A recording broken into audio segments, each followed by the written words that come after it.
Assalamualaikum warahmatullahi wabarakatuh. Semoga kalian selalu sehat dan selalu semangat dalam pembelajaran. Baiklah, pembelajaran kita hari ini mengenai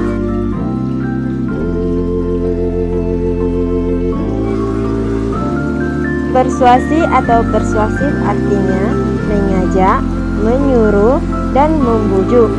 Jadi, teks persuasif ini artinya yaitu teks yang bertujuan untuk mengajak, menyuruh, membujuk orang lain untuk melakukan suatu kegiatan yang ditulis oleh penulis. Bagaimana? Apakah kalian pernah membaca teks persuasif? Ajakan dalam teks persuasif ada dua ya. Yang pertama, ajakan tersurat, dan yang kedua, ajakan tersirat.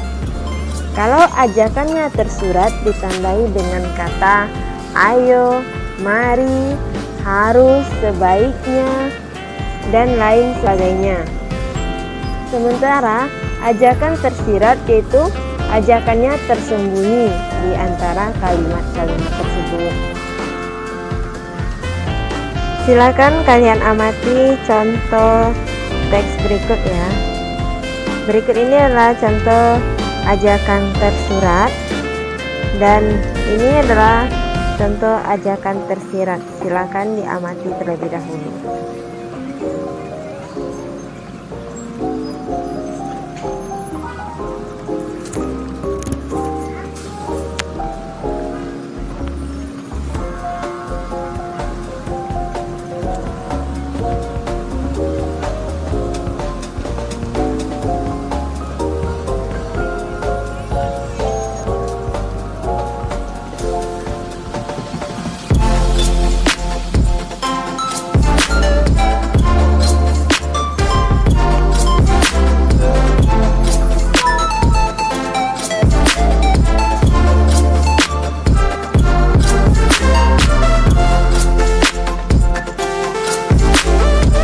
Dalam menyusun teks persuasif, ada 3 syarat yang perlu kita perhatikan.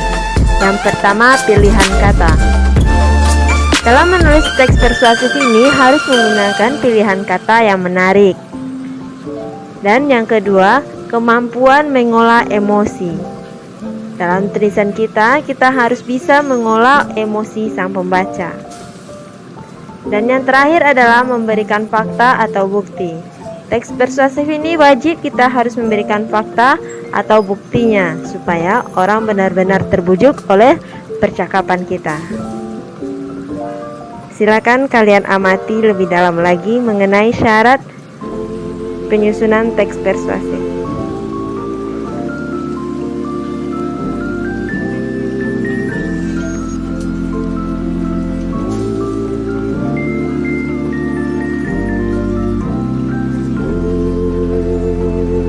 Struktur teks persuasi ada 4. Yang pertama, judul. Yang kedua, alinea pembuka. Yang ketiga, alinea penjelas. Dan yang keempat, alinea penutup.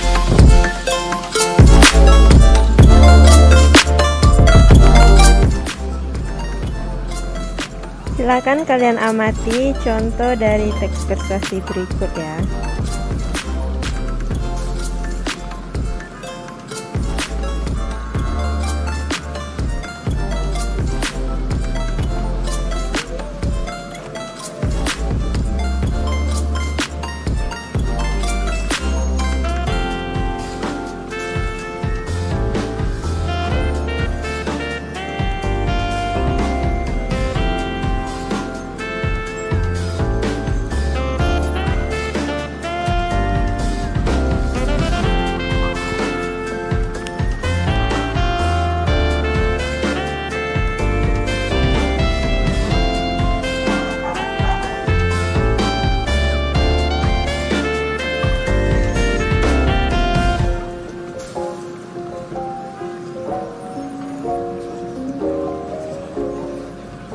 Kebahasaan teks persuasif.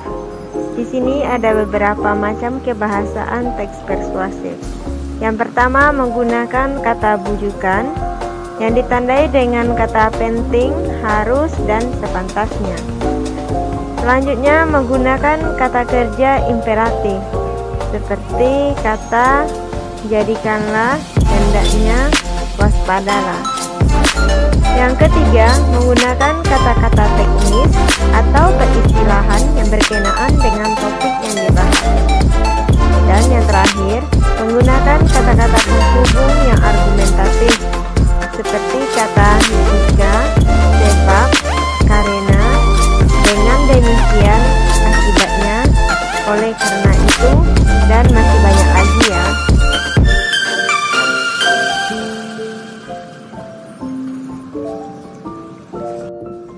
Oke, hanya itu pembahasan kita mengenai teks persuasif. Yang pertama tadi ada pengertian teks persuasif, yang kedua syarat penyusunan teks persuasif, yang ketiga ada struktur ya, struktur teks persuasif, dan yang keempat itu adalah mengenai kebahasaan teks persuasif. Nah, diharapkan kalian semua dapat memahaminya dengan baik ya. Dadah, sampai jumpa pada pertemuan selanjutnya. Ingat ya, jangan lupa dibagikan kepada teman-teman yang sama-sama belajar bahasa Indonesia ya.